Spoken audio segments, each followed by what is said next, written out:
It was supposed to be simple. Gather the best players in the world, put them on one team, and watch the championships roll in. That's the dream of every super team, the belief that talent alone can conquer everything. But sometimes, the brightest stars burn out the fastest. Tonight, we'll walk through the stories of NBA super teams that promised glory but delivered only disappointment. Teams that looked unstoppable on paper, yet crumbled when the lights shine brightest. Close your eyes, and let's begin.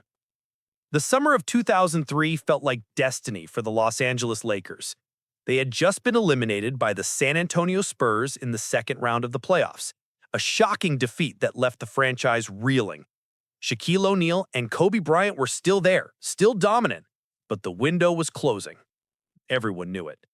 The front office knew they needed reinforcements, and they needed them immediately. So they went hunting for Hall of Famers. On July 16, 2003, the Lakers signed Gary Payton, one of the most fierce competitors the league had ever seen. Known as the Glove for his suffocating defense, Payton had spent 13 seasons with the Seattle Supersonics, making 9 All-Star teams and winning Defensive Player of the Year. He was 35 years old now, past his prime, but still hungry for the one thing that had eluded him his entire career, a championship ring. He took a massive pay cut to join Los Angeles, $5.3 million for one season. It was a sacrifice, but it was worth it. At least that's what everyone believed. Then came Karl Malone. On July 16th, just hours after Payton signed, Malone joined the Lakers. The mailman, one of the greatest power forwards in NBA history. 18 All-Star selections, 2-time MVP, second on the all-time scoring list behind only Kareem Abdul-Jabbar. For 18 seasons, he and John Stockton had tried to win a title in Utah, coming heartbreakingly close twice, only to run into Michael Jordan's Chicago Bulls. Now 40 years old, Malone also took a pay cut, $1.5 million. He wanted a ring before it was too late. Suddenly, the Lakers had 4 future Hall of Famers on the same roster. Kobe Bryant, entering his prime at 25 years old. Shaquille O'Neal, the most dominant center in basketball. Gary Payton, the defensive genius. Karl Malone, the unstoppable scorer. It seemed impossible that they could fail. The media called them the most talented team ever assembled. Analysts predicted they would sweep through the playoffs. Fans waited for the inevitable championship parade. But basketball, as it turns out, is more complicated than simply adding up talent. The problems started early. Kobe Bryant was dealing with legal issues that summer, a case that would follow him throughout the season, forcing him to miss games and practices. He would sometimes fly from Los Angeles to Colorado for court appearances, then fly back for games the same night. The strain showed. His relationship with Shaq, already tense, grew worse. The two superstars barely spoke to each other off the court. Gary Payton struggled to fit into Phil Jackson's triangle offense. For his entire career, Payton had thrived in a fast-paced, pick-and-roll system where he controlled the ball and made decisions on the fly. The triangle required him to move without the ball, to make cuts and screens, to trust the system more than his instincts. He hated it. Later, he would say it was the most frustrating season of his career. Karl Malone, meanwhile, was playing well. He averaged 13.2 points and 8.7 rebounds per game during the regular season. Solid numbers for a 40-year-old. But age catches everyone, and his knees were worn down from nearly 2 decades of punishment. Still, they won games. The Lakers finished the regular season with 56 wins and 26 losses, good enough for second place in the Western Conference. They breezed through the first round, sweeping the Houston Rockets. They beat the San Antonio Spurs in 6 games in the second round, avenging the previous year's loss. Then they defeated the Minnesota Timberwolves in 6 games in the Western Conference Finals. They were going to the NBA Finals. It was happening. All the drama, all the dysfunction, all the tension, none of it mattered now. They were 4 wins away from the championship. Their opponent was the Detroit Pistons, a team built on defense and teamwork. No superstars, no Hall of Famers in their prime, just a group of tough, disciplined players who refused to be intimidated. The Pistons had finished the regular season with 54 wins, 2 fewer than the Lakers. Most experts picked Los Angeles to win easily. Game 1 was in Los Angeles. The Lakers won 87-75. It was ugly, but it was a win. Karl Malone played 42 minutes, scoring 11 points and grabbing 15 rebounds. Everything seemed fine. Then came Game 2. With 4 minutes and 56 seconds left in the second quarter, Karl Malone drove to the basket. As he planted his right leg to go up for a shot, his knee buckled. He grabbed it immediately, his face twisted in pain. He limped to the bench and didn't return. An MRI later revealed a sprained right knee. He would miss Game 3. His status for the rest of the series was uncertain. The Lakers lost Game 2, 99-91. Game 3 was in Detroit. Without Malone, the Lakers' offense stalled. They scored just 68 points, a franchise record low for a playoff game. The Pistons won 68-88. Kobe shot just 4 for 13 from the field. Shaq was dominant with 36 points and 11 rebounds, but it wasn't enough. The defense collapsed without Malone's presence. Game 4 was worse. The Pistons won 88-68. The Lakers shot 37.9% from the field. Kobe made just 8 of 25 shots. Gary Payton scored 2 points in 27 minutes. The Lakers looked lost, confused, unable to execute even basic plays. Now, they were down 3-1, facing elimination. Karl Malone tried to play in Game 5. His knee was still injured, heavily taped, but he wanted to give everything he had left. He played 27 minutes, scoring 5 points on 2 of 8 shooting. It was painful to watch. The mailman, one of the toughest players ever, reduced to limping up and down the court. The Pistons won 100-87. The series was over. Shaquille O'Neal had averaged 26.6 points and 10.8 rebounds in the finals, shooting 63% from the field. But Kobe Bryant shot just 38%, including a 4 for 13 performance in the clinching game. The two stars never connected. Their feud had poisoned the team. After the series, Phil Jackson announced he was leaving. He couldn't coach this team anymore, not with Kobe and Shaq at war. Then, in July, Shaquille O'Neal was traded to the Miami Heat. Gary Payton left to sign with the Boston Celtics. Karl Malone, his knee too damaged to continue, retired without ever winning a championship. The super team had lasted exactly 1 season. 4 Hall of Famers brought together for one final run at glory, torn apart by ego, injury, and dysfunction. The dynasty fell before it ever truly rose. 9 years later, the Lakers tried again. It was the summer of 2012, and the franchise was desperate. They hadn't won a championship since 2010, an eternity by Lakers standards. Kobe Bryant was 33 years old, still brilliant, but time was running out. Pau Gasol was 32, showing signs of decline. They needed help. On July 11, 2012, the Lakers pulled off a shocking trade. They acquired Steve Nash from the Phoenix Suns in a sign-and-trade deal. Nash was 38 years old, but he was still one of the smartest players in basketball, a 2-time MVP, an 8-time All-Star, the greatest shooter in Suns history. He could run an offense better than almost anyone alive. Then on August 9th came an even bigger move. The Lakers traded Andrew Bynum, their young center, to the Philadelphia 76ers as part of a 4-team deal that brought Dwight Howard to Los Angeles. Howard was 26 years old, in his absolute prime, a 3-time Defensive Player of the Year, an 8-time All-Star, the most dominant defensive center in the game. With one trade, the Lakers had added 2 superstars. Suddenly, the roster looked unstoppable.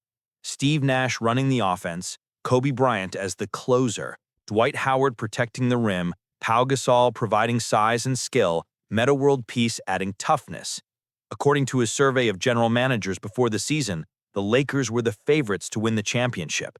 The excitement was everywhere. Fans imagined Nash throwing alley-oops to Dwight, Kobe slashing to the basket while defenses collapsed on Howard. Gasol hitting mid-range jumpers off Nash's perfect passes. It seemed impossible to defend. On paper, they had everything. The season began on October 30th, 2012, against the Dallas Mavericks. They lost 99-91. It was just one game, but something felt wrong. The offense was clunky, hesitant. Nash and Kobe couldn't seem to figure out how to play together. Dwight Howard looked uncomfortable, unsure of where to be. The defense was slow. They lost again, then again. After 5 games, they were 1 win and 4 losses. Mike Brown, the head coach, was fired. The Lakers hired Mike D'Antoni to replace him, a coach famous for his fast-paced, offensive-minded system. But D'Antoni's system required constant motion, quick decisions, and three-point shooting. The Lakers weren't built for that. Steve Nash missed game after game. A broken left leg in the preseason had never fully healed. He played in only 50 games the entire season. When he was on the court, he looked slower, older, unable to create the same magic he once had in Phoenix. Dwight Howard was playing through pain. He had undergone back surgery in the offseason, a procedure to repair a torn labrum. He wasn't fully healthy, and it showed.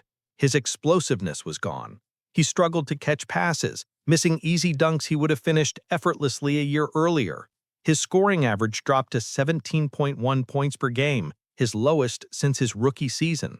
And then there was the tension between Kobe and Dwight. Kobe Bryant was famous for his relentless work ethic, his obsession with perfection. He practiced longer than anyone, studied film endlessly, and demanded the same commitment from his teammates. Dwight Howard had a different approach. He liked to joke around, to keep things light. He believed basketball should be fun. The two philosophies clashed. Kobe grew frustrated with Dwight's attitude. Dwight grew resentful of Kobe's criticism. Reports leaked throughout the season. Shouting matches in practice, cold silences on the bench, teammates forced to pick sides. The locker room became toxic. But Kobe kept pushing. At 34 years old, he was playing some of the best basketball of his career. He averaged 27.3 points, 5.6 rebounds, and 6 assists per game. On January 30th, 2013, he scored 41 points with 12 assists against the Toronto Raptors, dragging the Lakers to a 118-113 overtime victory. He was doing everything he could to carry the team into the playoffs. By early April, the Lakers were barely clinging to a playoff spot. They needed to win nearly every remaining game. Kobe played 44.6 minutes per game over the final stretch, refusing to rest. His body was breaking down, but he wouldn't stop. On April 12, 2013, the Lakers played the Golden State Warriors. With 3 minutes and 9 seconds left, Kobe drove to the basket. As he planted his left foot to change direction, something snapped. He crumpled to the floor, grabbing the back of his leg. His Achilles tendon had torn completely. The arena went silent. Kobe lay on the floor for several seconds, then slowly got to his feet. He refused help. He limped to the free throw line by himself, his face set in grim determination. He made both free throws, then walked off the court under his own power. The crowd gave him a standing ovation. Everyone knew they had just watched something terrible. The Lakers made the playoffs as the 7th seed with a record of 45 wins and 37 losses. Steve Nash had missed 32 games. Dwight Howard had played through pain all season. Pau Gasol had been benched at times, confused about his role. The super team that was supposed to dominate had barely squeaked into the postseason. Their first-round opponent was the San Antonio Spurs, the 2nd seed with 58 wins. The Spurs swept them 4-0. Game 1, Spurs won 91-79. The Lakers scored just 19 points in the 4th quarter. Game 2, Spurs won 102-91. The Lakers shot 39.8% from the field. Game 3, the Spurs won 120-89. It was a 31-point blowout on the Lakers' home court. Game 4, Spurs won 103-82. The series was mercifully over. Dwight Howard averaged 12.8 points and 9.8 rebounds in the series, far below his usual standards. Without Kobe, the Lakers had no offensive identity. They looked exhausted, broken, relieved that it was finally over. After the season, Dwight Howard left to sign with the Houston Rockets. He wanted out. The experiment had failed.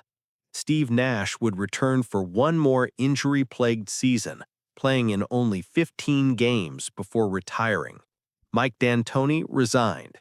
The super team that was supposed to bring championships back to Los Angeles had lasted exactly one disappointing season. While the Lakers were falling apart, another team was making an even bigger mistake. On June 28, 2013, the Brooklyn Nets completed one of the most infamous trades in NBA history. They sent 3 unprotected first-round draft picks, a pick swap, and several players to the Boston Celtics in exchange for Paul Pierce, Kevin Garnett, and Jason Terry. 3 unprotected first-round picks.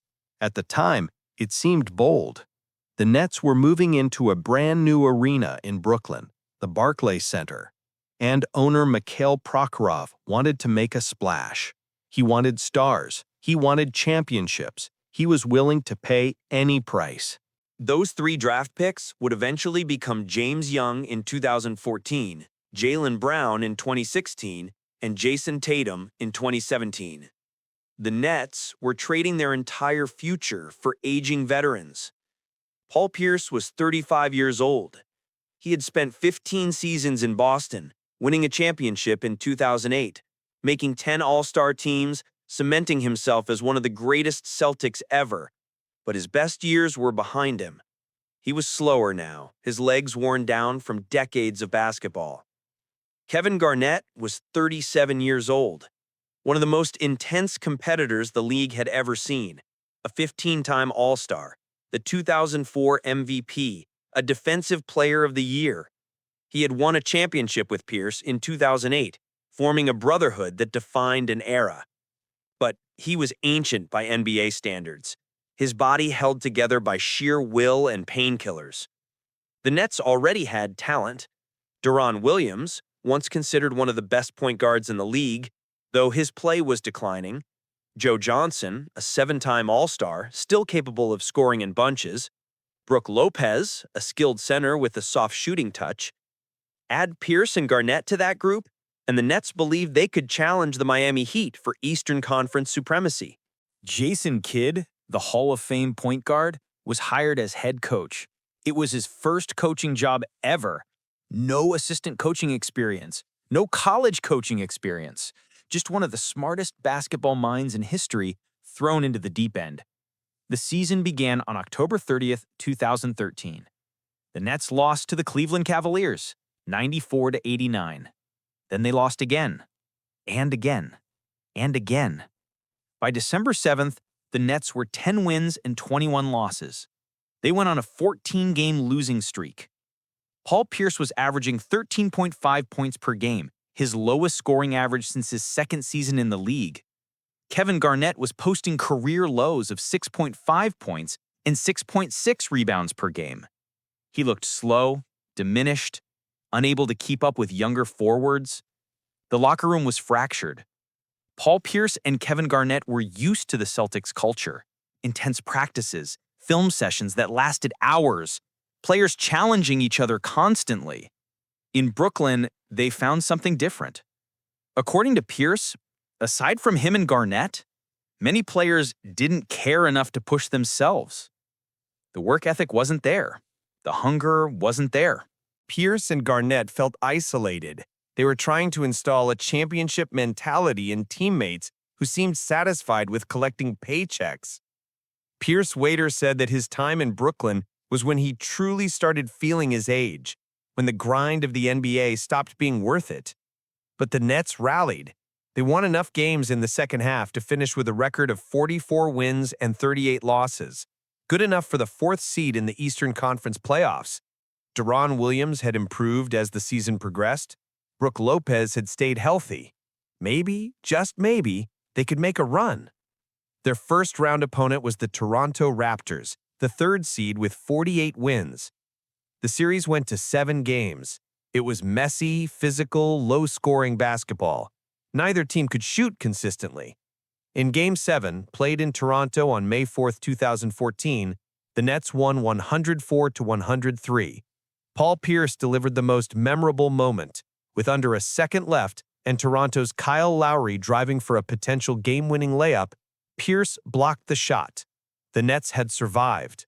Next up was the Miami Heat, the defending champions. The Heat won Game 1, 107-86. Then they won Game 2, 94-82. Then Game 3, 104-90. The Nets won Game 4, 109-98, avoiding a sweep, but it was only delaying the inevitable. The Heat won Game 5, 96-80 in Miami, ending the series. The Nets had made it to the second round, but the season felt empty. They had traded 3 first-round picks for 1 playoff series victory. Paul Pierce left in free agency to sign with the Washington Wizards. Kevin Garnett was traded back to the Minnesota Timberwolves. Jason Terry was amnestied. Deron Williams would struggle through injuries before being bought out. The Nets were left with nothing. No stars, no draft picks, no future. Those 3 picks they traded to Boston became the foundation of a dynasty. Jaylen Brown and Jason Tatum would lead the Celtics to multiple Eastern Conference Finals, eventually winning a championship in 2024. The Brooklyn Nets, meanwhile, spent years in the wilderness, rebuilding from scratch, haunted by the worst trade in modern NBA history. Some super teams fail quickly, spectacularly, in a single season. Others fail slowly, year after year, tantalizing you with what could have been. The Lob City Clippers fell into the second category. It began on December 14, 2011, when Chris Paul was traded from the New Orleans Hornets to the Los Angeles Clippers. Paul was 26 years old, in his absolute prime, one of the 5 best players in basketball, a floor general who could score, pass, and defend at an elite level. The trade almost didn't happen. The NBA had initially blocked a deal that would have sent Paul to the Lakers, citing competitive balance concerns. But the Clippers swooped in and made it happen. Suddenly, the Clippers were relevant. They already had Blake Griffin, the high-flying power forward who had won Rookie of the Year in 2011, an explosive athlete who could dunk over anyone, who made highlight reels every night. And they had DeAndre Jordan, a 7-foot center who protected the rim and caught lobs from anywhere on the court. The combination was electric. Chris Paul would dribble the ball up the court, survey the defense, then throw a perfect alley-oop to Blake Griffin or DeAndre Jordan. The crowd would erupt. The nickname was born, Lob City. For years, the Clippers had been the laughingstock of the NBA. They shared an arena with the Lakers, but existed in their shadow, playing to half-empty crowds, losing season after season. Now, suddenly, they were must-see television. Fans packed the Staples Center wearing Clippers jerseys. Celebrities sat courtside. The team was winning. The 2011-12 season was shortened by a lockout, but the Clippers finished 40 wins and 26 losses, making the playoffs for the first time since 2006. They beat the Memphis Grizzlies in the first round, 4-3, then lost to the San Antonio Spurs in the second round. It was progress. The 2012-13 season was even better. The Clippers won 56 games and 26 losses, finishing second in the Western Conference. Chris Paul averaged 16.9 points and 9.7 assists per game. Blake Griffin averaged 18 points and 8.3 rebounds. DeAndre Jordan averaged 8.8 points and 14.4 rebounds while leading the league in field goal percentage. But they lost in the first round to the Memphis Grizzlies, 4-2. After winning the first 2 games at home, they lost 4 straight. The Grizzlies exposed their weakness. When the opponent slowed the pace and played physical defense, the Clippers struggled. The 2013-14 season brought 57 wins and 25 losses. They added J.J. Redick, one of the best three-point shooters in the league. Jamal Crawford, already on the team, won his second Sixth Man of the Year award.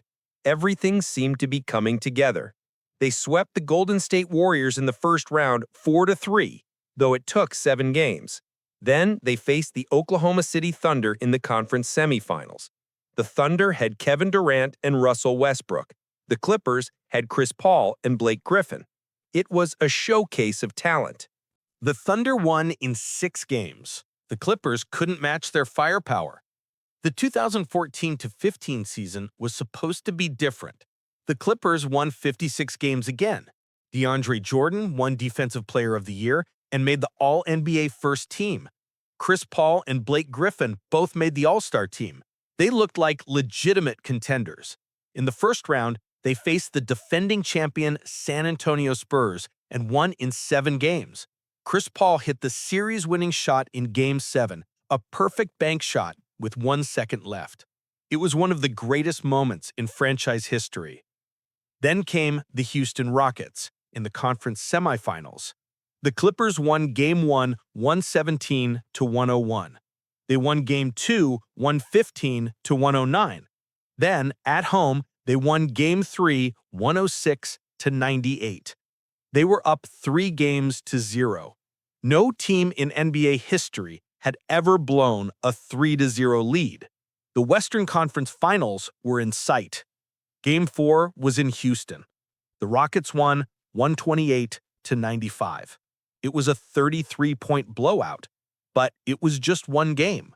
The Clippers could clinch the series in Game 5 at home. Game 5 was on May 12, 2015. The Clippers led by 16 points in the first half. They were cruising. Then the Rockets went on a run. James Harden took over. The game went back and forth, tense and desperate. The Rockets won 124-103. Now it was 3-2, heading back to Houston. Game 6 was on May 14th. The Clippers led by 13 points in the third quarter. Blake Griffin was dominant. Josh Smith and Corey Brewer led a ferocious Rockets comeback.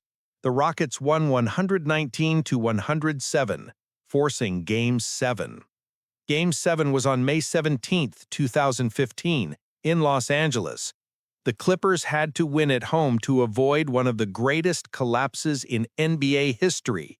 They led by 19 points in the third quarter. The Staples Center was roaring. Then somehow, they fell apart. The Rockets clawed back. James Harden scored 13 of his 31 points in the fourth quarter. Trevor Ariza hit clutch 3-pointers. The Rockets won 113-100. The series was over. The Clippers had blown a 3-1 lead. It was devastating, incomprehensible. Chris Paul sat on the bench afterward, staring at the floor, unable to process what had just happened. Blake Griffin looked shell-shocked.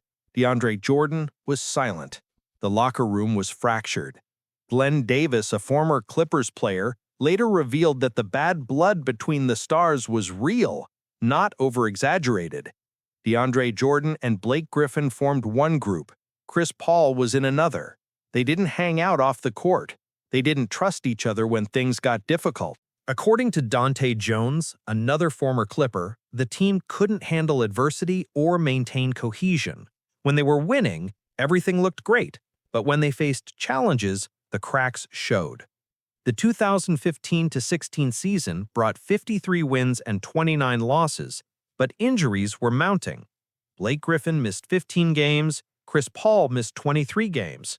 In the playoffs, they faced the Portland Trail Blazers, a 44-win team that barely made the postseason.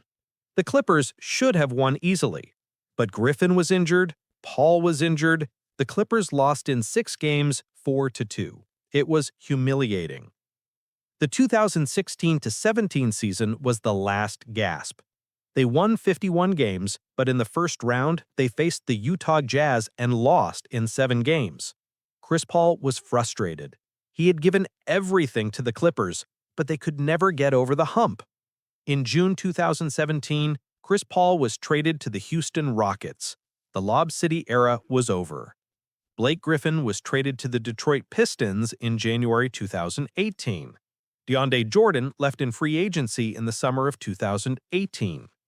Years later, Doc Rivers, who coached the Clippers during the entire Lob City era, admitted the truth.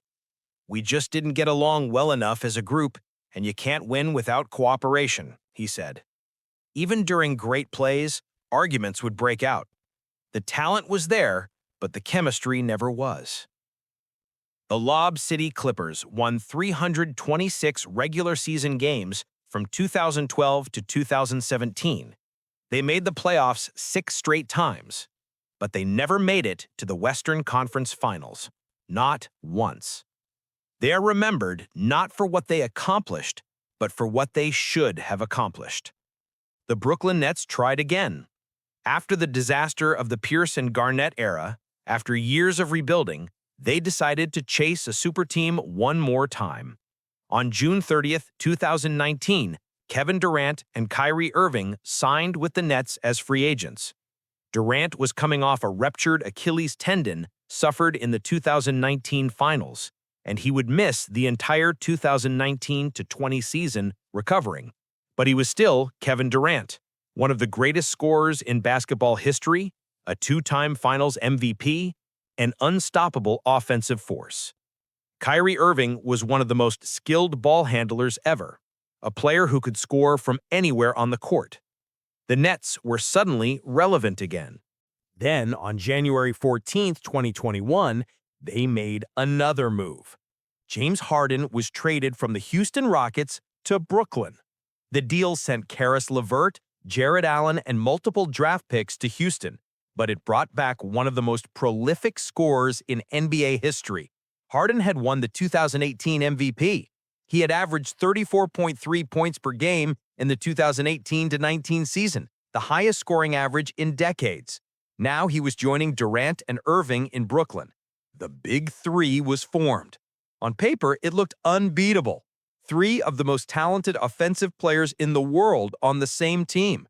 Durant's length and scoring ability, Irving's creativity and finishing, Harden's playmaking and step-back threes. Defenses didn't have enough personnel to guard all 3. But there was a problem. They rarely played together.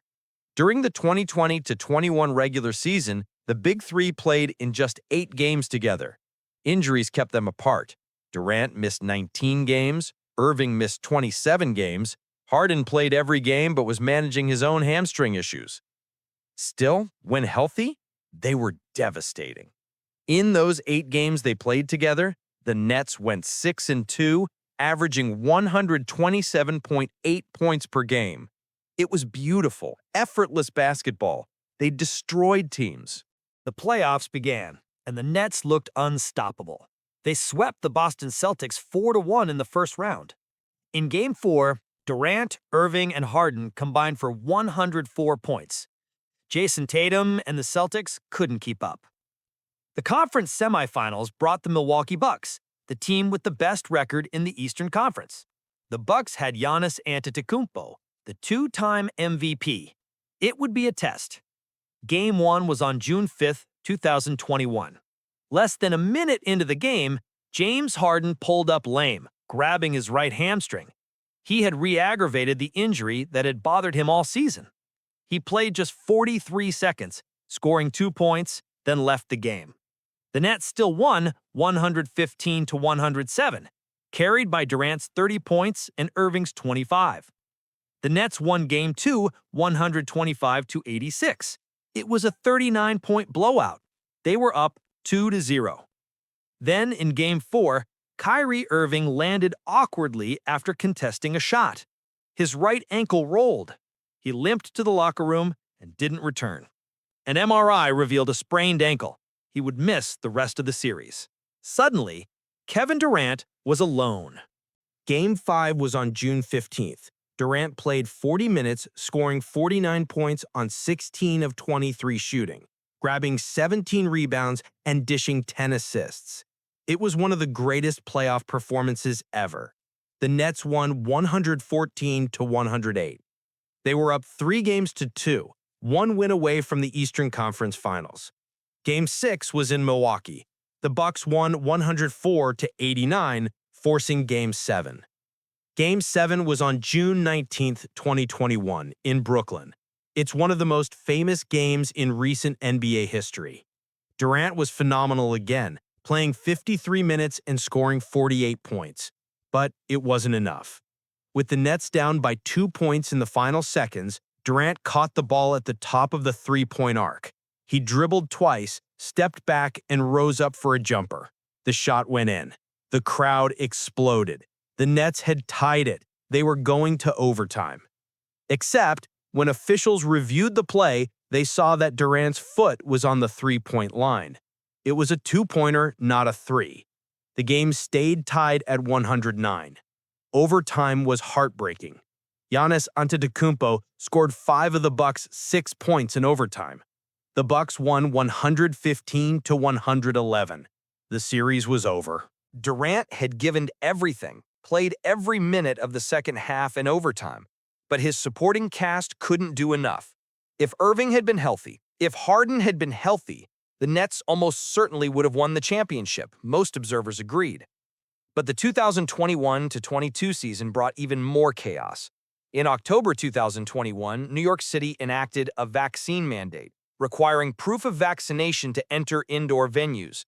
Kyrie Irving was unvaccinated. That meant he couldn't play in home games at the Barclays Center. The Nets announced on October 12th that Irving would not be allowed to practice or play with the team until he was vaccinated. He was sent home. Then, in mid-December, a COVID outbreak decimated the roster. The Nets signed replacement players on 10-day contracts just to field the team. On December 17th, with injuries and COVID protocols leaving them short-handed, the Nets relented and welcomed Irving back as a part-time player. He would only play road games. It was absurd. The team had no continuity, no rhythm. James Harden grew increasingly frustrated. He was playing heavy minutes, trying to carry the team through the chaos, and his production was suffering. On February 10, 2022, Harden was traded to the Philadelphia 76ers in exchange for Ben Simmons, Seth Curry, Andre Drummond, and 2 first-round picks. The Big Three had lasted just over a year. Ben Simmons never played a single game that season. He was dealing with a back injury, and mental health concerns kept him off the court. The Nets finished the regular season with a record of 44 wins and 38 losses, dropping all the way to the 7th seed in the Eastern Conference. They had to win a play-in game just to make the playoffs. Their first-round opponent was the Boston Celtics, the 2nd seed with 51 wins. The series was a disaster. Game 1 was on April 17, 2022 in Boston. The Celtics won 115-114. It was close, competitive, but the Nets couldn't close it out. Kevin Durant scored 23 points, Kyrie Irving scored 39 points and looked brilliant, but Jason Tatum scored 31 points, and the Celtics' defense was suffocating. Game 2 was 2 days later. The Celtics won 114-107. Jaylen Brown exploded for 22 points in the first quarter alone, finishing with 22 points total. The Nets looked outmatched, outplayed. Durant and Irving combined for 50 points, but it wasn't enough. Game 3 was back in Brooklyn on April 23rd. This was the most embarrassing performance. The Celtics won 109-103. But the story was Kevin Durant's passive play. He took only 11 shots the entire game, making just 6 of them for 16 points. He looked hesitant, unwilling to take over. Meanwhile, Kyrie Irving shot just 9 for 24 from the field. The two superstars couldn't find any rhythm. Over games 2 and 3 combined, Jaylen Brown outscored both Durant and Irving. It was shocking.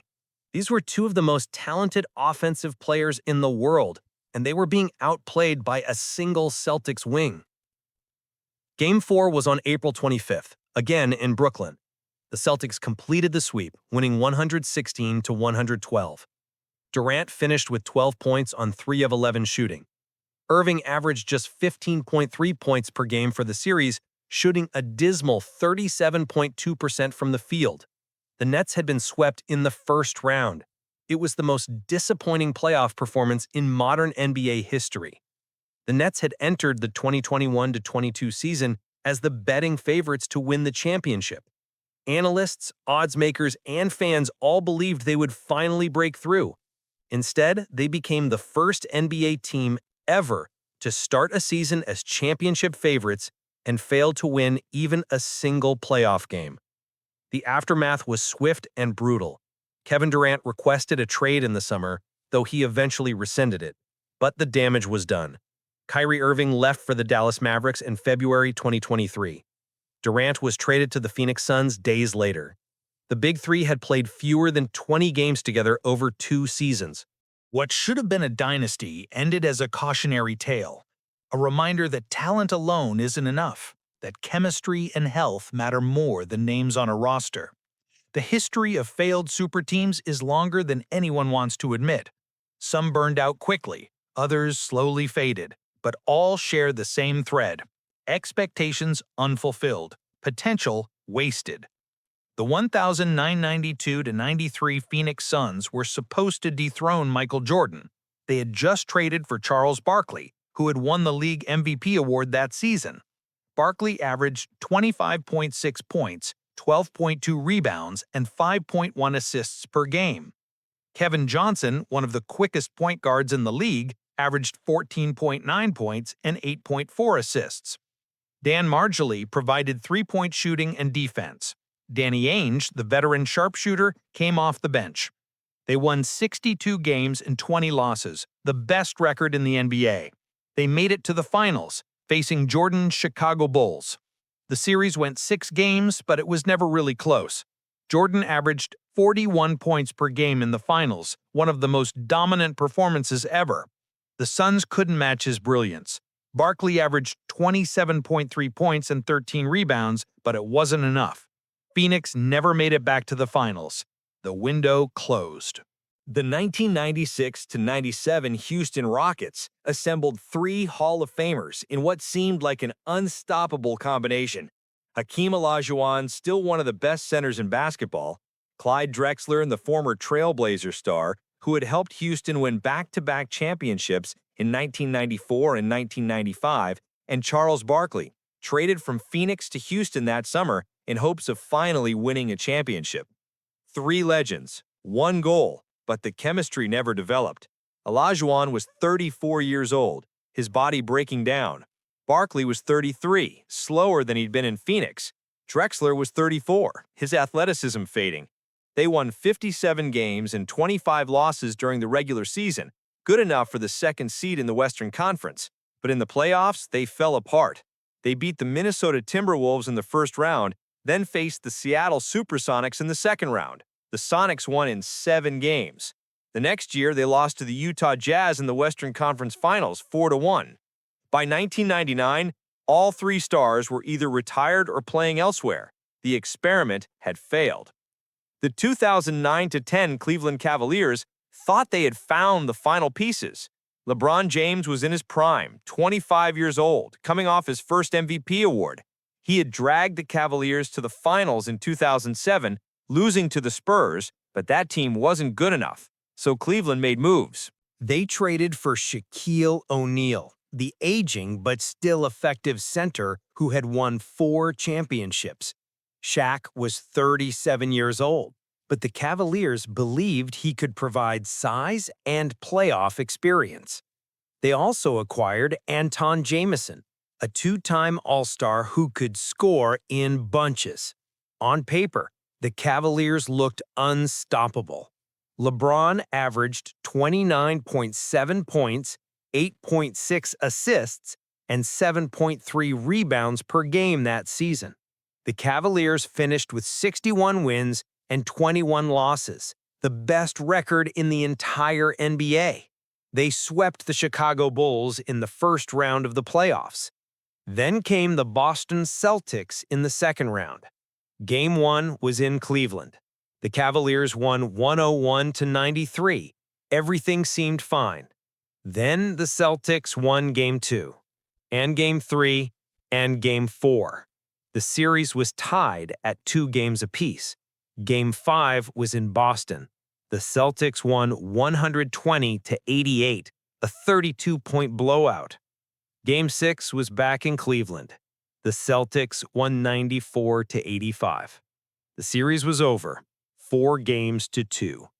LeBron James played poorly in the clinching game. scoring just 19 points on 8 of 21 shooting. He looked exhausted, frustrated. After the game, he left the court without shaking hands, walking straight to the locker room. That summer, he announced his decision to leave Cleveland and join the Miami Heat. Shaq was traded to Boston. Jamison stayed for one more year, then left. The super team had lasted one season. The 2007-08 Phoenix Suns made a move they thought would finally push them over the top. Steve Nash, the two-time MVP, was still running one of the most efficient offenses in NBA history. Amari Stoudemire was back from injury, averaging 25.2 points per game. Sean Marion provided defense and rebounding. The Suns were fast, creative, nearly impossible to stop in transition, but they kept losing in the playoffs. So at the trade deadline on February 6, 2008, the Suns traded for Shaquille O'Neal, sending Marion and Marcus Banks to the Miami Heat. It was a shocking move. The Suns were famous for their run-and-gun offense, for pushing the pace and shooting threes. Shaq was 35 years old, slow, built for a different era of basketball. The trade disrupted everything. The offense slowed down. Nash couldn't run the same pick-and-roll plays. Stoudemire's spacing disappeared because Shaq clogged the paint. The Suns finished 55 wins and 27 losses. Still a good record, but something felt off. In the first round of the playoffs, they faced the San Antonio Spurs. The Spurs won in 5 games, 4-1. Shaq averaged 12.6 points per game in the series, far below expectations. The Suns' magical run was over. They never recovered. Nash would leave for the Lakers in 2012. Stoudemire would leave for New York in 2010, and the Suns would sink into years of mediocrity. Every failed super team tells a different story, but they all share common threads, patterns that repeat, mistakes that seem obvious in hindsight, but are invisible when stars align and hope burns bright. The first thread is chemistry. Talent doesn't guarantee connection. The Lob City Clippers had Chris Paul, Blake Griffin, and DeAndre Jordan, 3 all-stars who should have dominated, but the locker room was divided. DeAndre and Blake on one side, Chris Paul on the other. According to Glenn Davis, the bad blood was real. According to Doc Rivers, they just didn't get along well enough. Even during great plays, arguments would break out. You can't win a championship when your best players don't trust each other. The 2013-14 Brooklyn Nets faced the same issue. Paul Pierce and Kevin Garnett came from Boston with a championship mentality, expecting everyone to work as hard as they did. But according to Pierce, aside from him and Garnett, many players didn't care enough to push themselves. The culture clash destroyed any chance of success. Pierce later said Brooklyn was when he truly started feeling his age, when the grind stopped being worth it. Chemistry requires sacrifice, communication, and shared purpose. Super teams often skip those steps, assuming talent will smooth over personality differences. It rarely does. The second thread is timing and age. Karl Malone was 40 years old when he joined the 2003-04 Lakers. Gary Payton was 35. Both were past their primes, bodies worn down from decades of basketball. Malone's knee gave out in the finals. Payton struggled to adapt to a new system. They had come to Los Angeles for one final chance at glory, but their bodies betrayed them. Steve Nash was 38 when he joined the 2012-13 Lakers. He broke his leg in the preseason and never fully recovered, playing in only 50 games. Paul Pierce was 35 and Kevin Garnett was 37 when they were traded to Brooklyn. Both posted career lows in scoring and rebounding. They were Hall of Famers, but they were also old men trying to compete against players 10 years younger. Timing matters. Windows close faster than anyone expects. By the time most super teams form, at least one star is already declining. The third thread is coaching and system fit. Gary Payton hated the triangle offense. For 15 seasons, he had thrived in a pick-and-roll system where he controlled the ball and made decisions. Phil Jackson asked him to move without the ball, to trust the system more than his instincts. It was miserable for him. The Lakers never figured out how to use him properly. Mike D'Antoni's fast-paced offense didn't fit the 2012-13 Lakers. Steve Nash was injured and slow. Pau Gasol was better in the post. Dwight Howard needed time to establish position. The system and the roster clashed, creating confusion instead of chemistry. Jason Kidd was a rookie head coach thrown into managing the egos of Paul Pierce, Kevin Garnett, Deron Williams, and Joe Johnson. He had no experience, no plan for navigating conflict. The Nets started 10 wins and 21 losses before figuring things out. Coaching matters. Systems matter. You can't just plug all stars into any scheme and expect success. The fourth thread is injuries at the worst possible times. Karl Malone's knee injury in the 2004 finals destroyed the Lakers' chances. Kobe Bryant's torn Achilles ended the 2013 Lakers season before the playoffs even began. James Harden's hamstring injury in the 2021 playoffs left Kevin Durant to carry the Nets alone against Milwaukee. Kyrie Irving's ankle sprain in the same series made it impossible for Brooklyn to advance. Blake Griffin and Chris Paul both dealt with injuries during the Clippers' playoff runs, including the devastating 2016 first-round loss to Portland. Health is luck, and super teams need luck just like everyone else. More often than not, they don't get it. The fifth thread is ego management. Whose team is it? That question destroys super teams faster than any opponent. Kobe and Shaq battled for control of the 2004 Lakers. Their feud poisoned the locker room, made cooperation impossible. Kobe believed the offense should run through him. Shaq believed he was still the alpha. Phil Jackson tried to mediate, but the damage was already done. Chris Paul and Blake Griffin never resolved the question of hierarchy. Was it Paul's team because he was the better player, or Griffin's team because he was the face of the franchise? The uncertainty created tension. Kyrie Irving's part-time status in 2021-22 created resentment. James Harden was playing heavy minutes, grinding through games, while Irving only played road games. It wasn't fair, and Harden knew it. Eventually, he demanded a trade. Ego is the silent killer of super teams. Stars are used to being the main character. Super teams ask them to share the spotlight, and not everyone can do it. The sixth thread is the cost of assembly.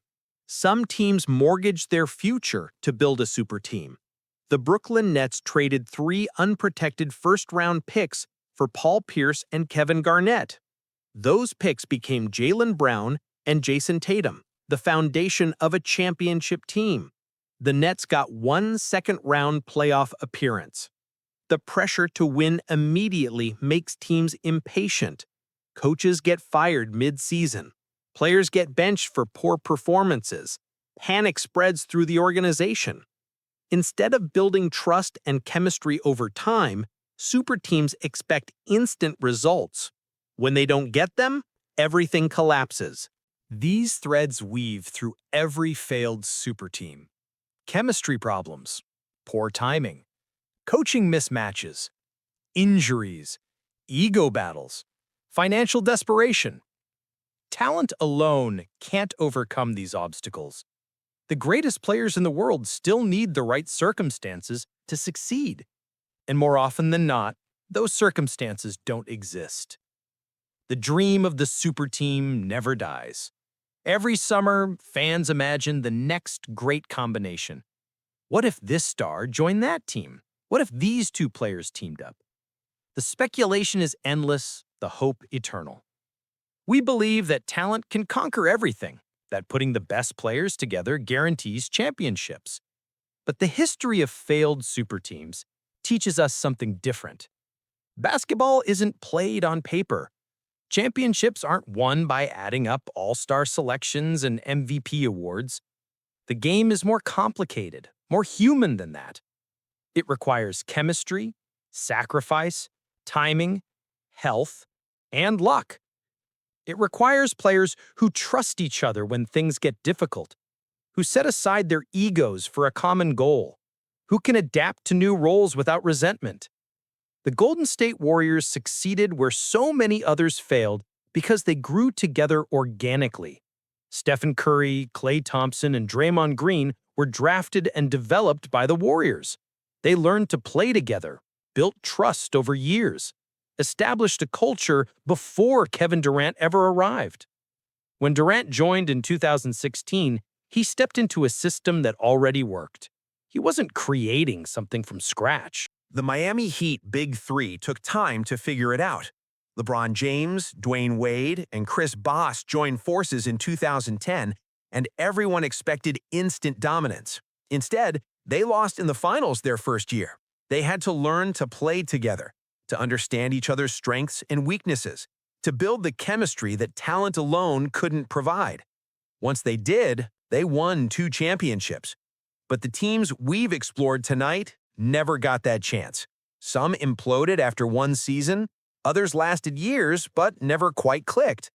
They are remembered not for what they accomplished, but for what they should have accomplished.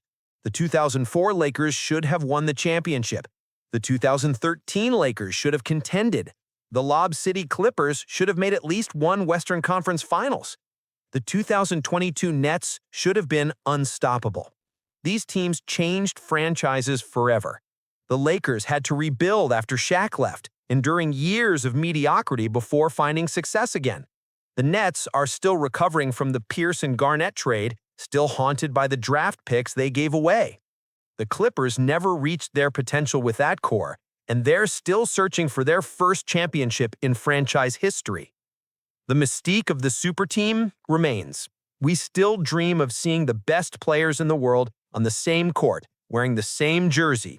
We imagine how unstoppable they would be, how effortless it would look. The possibility is intoxicating. But maybe that's the point. Maybe super teams are more beautiful as dreams than as reality. In our imagination, everything works perfectly. Stars mesh seamlessly. Egos disappear. Injuries never happen. Chemistry develops instantly. Championships are inevitable. Reality is messier. Players are human, flawed, complex. They have bad days, hurt feelings, old grudges. They get injured at the worst times. They struggle to adapt to new roles. They clash with coaches, with teammates, with the pressure of expectations. And sometimes, despite all the talent in the world, they fail. These are the stories we don't tell as often. The super teams that never were. The dynasties that fell before they ever rose.